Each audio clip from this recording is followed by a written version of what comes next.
Estamos de volta com o Família Projeto de Deus.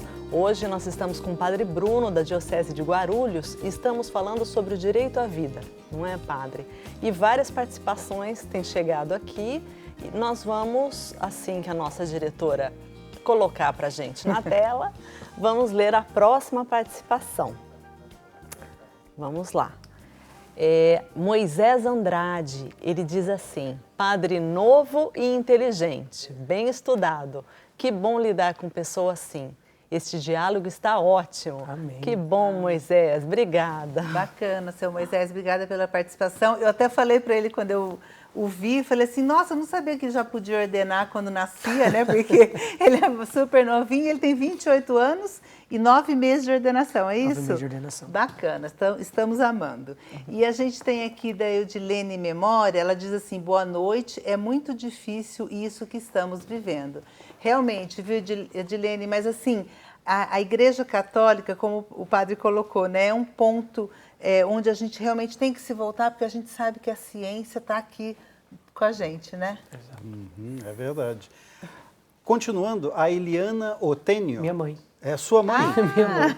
Dona Eliana, muito obrigado por partilhar conosco, e digo conosco não só a família Projeto de Deus, mas conosco o povo de Deus, a igreja, o seu filho, o seu tesouro maior.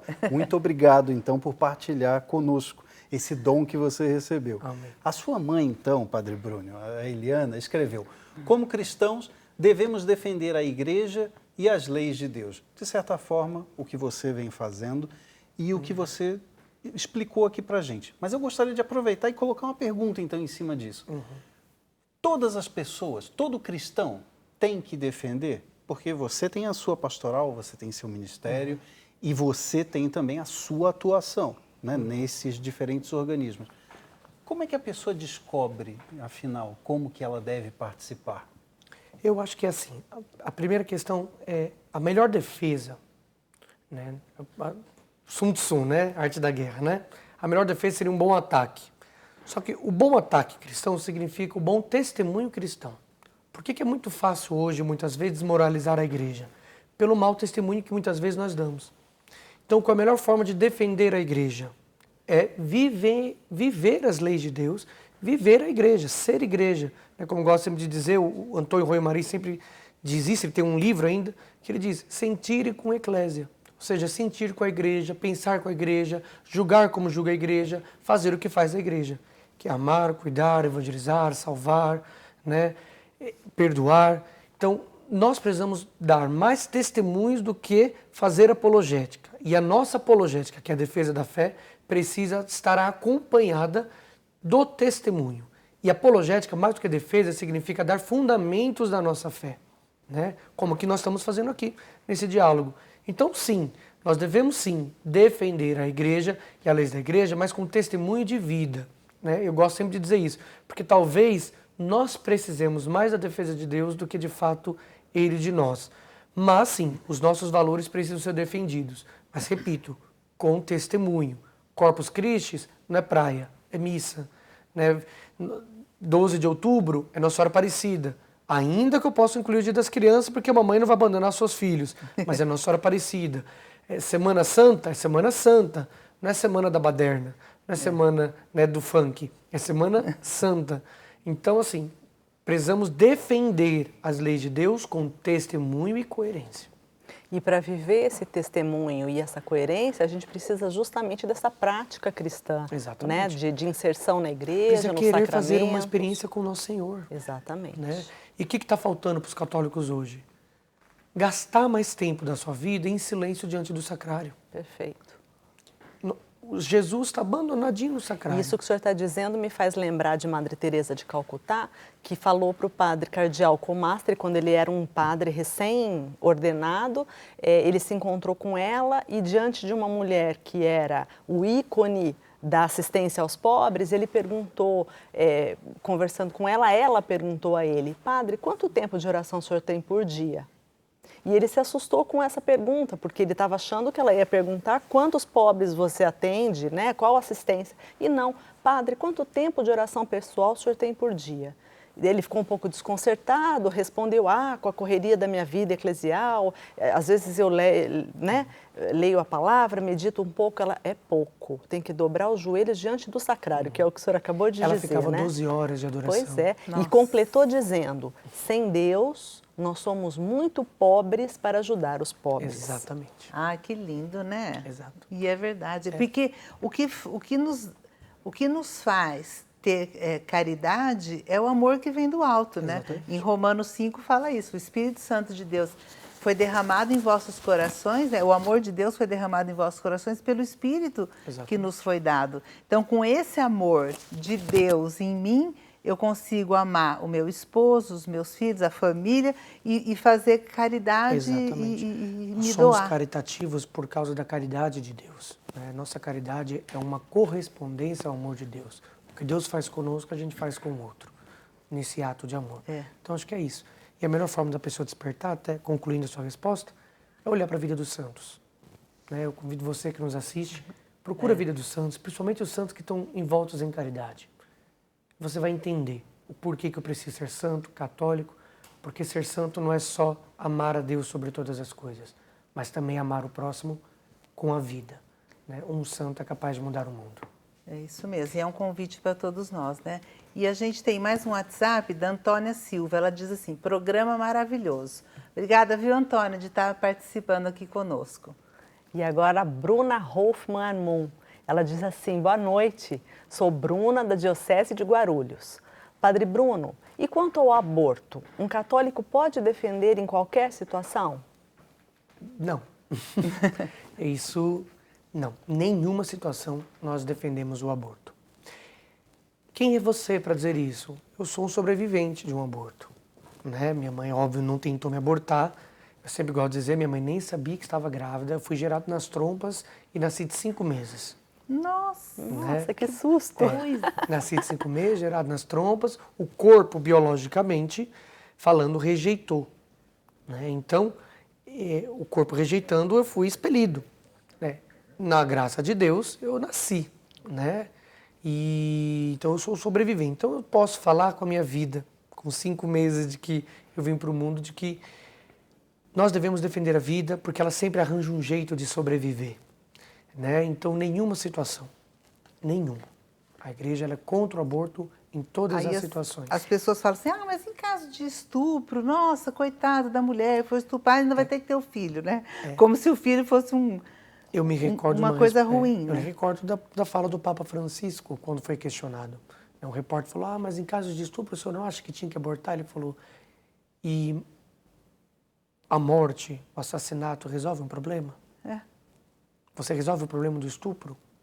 Não resolve. Né? Talvez nós resolveríamos o problema do estupro criando leis mais severas, né? Sim.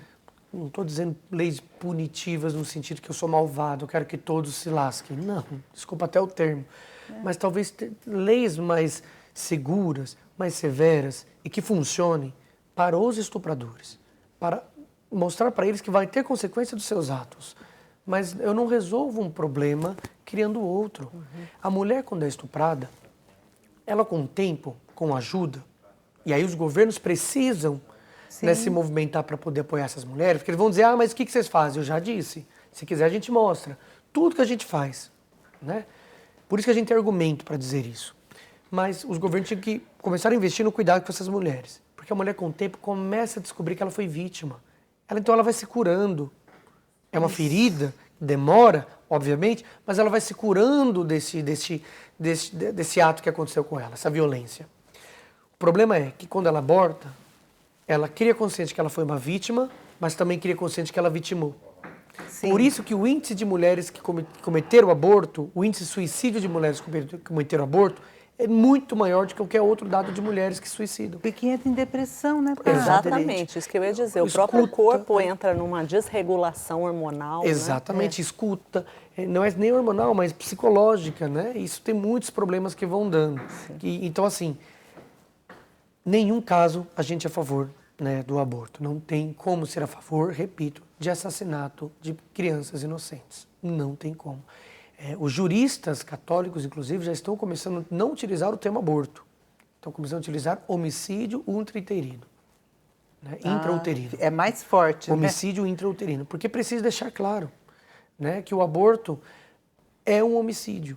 Aí você vai dizer, mas é porque a ciência diz que começa desde o 3º mês. Qual ciência?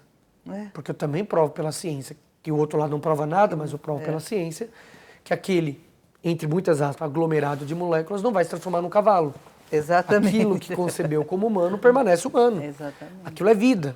E eu, como um bom católico, creio que na hora da concepção já tem uma vida, uma alma querida, pensada por Deus. Sei de todas as situações difíceis, de como foi concebido em muitas situações. Mas você sabe? Sei, eu atendo. Eu com 28 anos, muitas vezes, na maioria das vezes eu não tenho resposta para tudo. E nem tenho mesmo. Né? Nem pretendo ter. Mas uma coisa eu sei, que eu atendo essas mulheres e que eu cuido dessas mulheres. E eu sei o quanto é possível dar a ela consolo e apoio. E todas as vezes que as mulheres encontram uma outra alternativa, imediatamente elas desistem do aborto.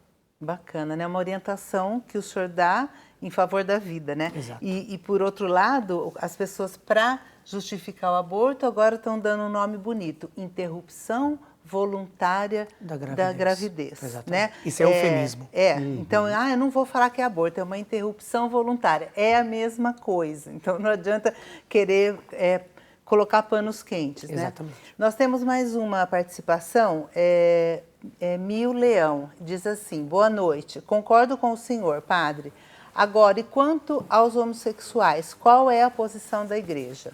É muito claro. Primeiro, a igreja não essencializa a sexualidade. Então, assim, em qual sentido eu estou dizendo isso? A igreja não fala que são homossexuais, a igreja fala que são pessoas com atração pelo mesmo sexo. Eu convido, inclusive, a procurar o apostolado Courage, né? Eu entrevistei, inclusive, o Maurício, que é o responsável nacional e latino-americano do apostolado Courage, na sexta-feira passada, né, na minha paróquia. E ele fez uma participação no programinha lá.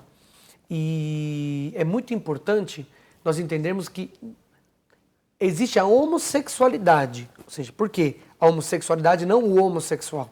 Porque a homossexualidade é uma atividade, é uma prática, um modo de exercer a sexualidade. Agora, o homossexual, não. Porque o homossexual é uma pessoa, e essa pessoa foi criada homem ou mulher. Por isso o termo homossexualidade, homo de algo igual, né, é o exercício de um homem que se relaciona com outro homem. Mas você tem um homem ali, você tem um ser masculino e um ser feminino, quando uma mulher se relaciona com mulher. A igreja, ela vai dizer claramente, no Catecismo da Igreja Católica, de que é uma prática que é pecado. Mas ela não vai demonizar o homossexual, aliás, né, a pessoa com atração pelo mesmo sexo.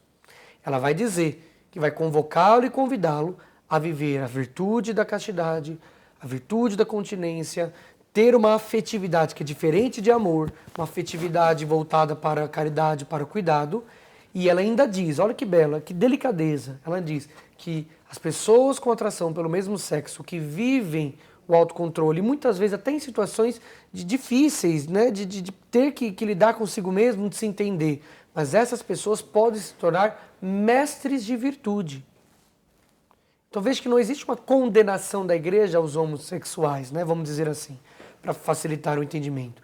Mas existe um convite a viver a plenitude, né, da sua sexualidade integrada ao Senhor. Quando você entende isso, porque se eu for tratar a pessoa com atração pelo mesmo sexo sem Deus, eu não ajudo ela. Sim. Se eu for tratar a pessoa com atração pelo mesmo sexo como alguém pensado e amado por Deus, eu dou a ela uma oportunidade de um caminho de santidade. Né? Então existe espaço, sim, para as pessoas com atração pelo mesmo sexo na igreja. E isso eu vou convocar, que conheçam o apostolado Courage. Procurem apostolado Courage. Né? Vale a pena dar a você uma oportunidade de ser santo. Né? E não podemos tratar como um tabu. Os pais precisam cuidar, precisam acolher. Eles não é bicho do mato, eles não têm doença. Uhum. Eles têm uma atração pelos mesmos sexos. E isso se dá por N fatores. Aí eu teria que fazer um programa, sim, talvez só para isso. Nós vamos convidar o senhor para voltar para a gente falar só sobre isso. Mas nós temos uma outra pergunta que chegou também muito importante, né? Bem de acordo com o nosso assunto. O Eduardo diz para nós: boa noite. Padre, pela sua experiência, esse movimento anticatólico que vemos mais forte em outros países já é realidade no campo da nossa política nacional? Na mídia é perceptível, mas no mundo político, como estaria? Ou como está, Padre Bruno? Eu acho que essa pergunta se responde com outra pergunta. Existe corrupção bem grande no país, no Brasil? Sim. Eu acho que isso já responde de certa forma. Por quê? Porque, assim, o nível de corrupção moral, financeira, administrativa que nós temos no nosso país, principalmente no campo político, e não é só no campo político daqueles que estão lá, né, dentro do legislativo ou do judiciário ou outro lugar, mas também naquelas políticas públicas de servidores públicos que a gente percebe em muitas situações, demonstra que as pessoas perderam o medo da morte. Então, sim, né, nós temos aí um movimento anticatólico, um anticristão, não no nível de uma militância. Isso a gente pode identificar, eu poderia citar nomes, eu prefiro não, né? Mas a nível moral, de pessoas que muitas vezes usam o nome de Deus, tá com a Bíblia debaixo do braço, tá com o texto na mão, mas utilizando da igreja, utilizando da política, utilizando os ambientes públicos, dizendo-se cristão, mas fazendo tudo que é contrário ao cristianismo, isso é um movimento anticristão, anticatólico que a gente vê. E às vezes muito pior do que aquele que peca, né, por irresponsabilidade ou por não ter a virtude.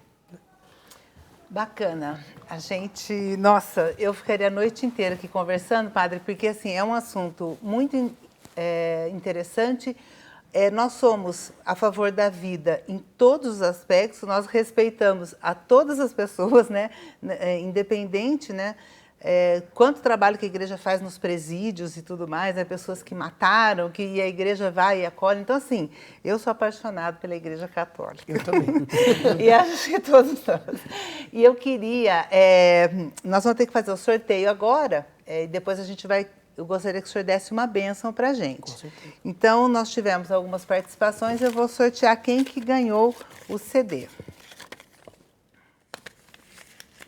Vamos ver. Ismael de Rezende Pereira, Santo Antônio de Pádua, no Rio de Janeiro.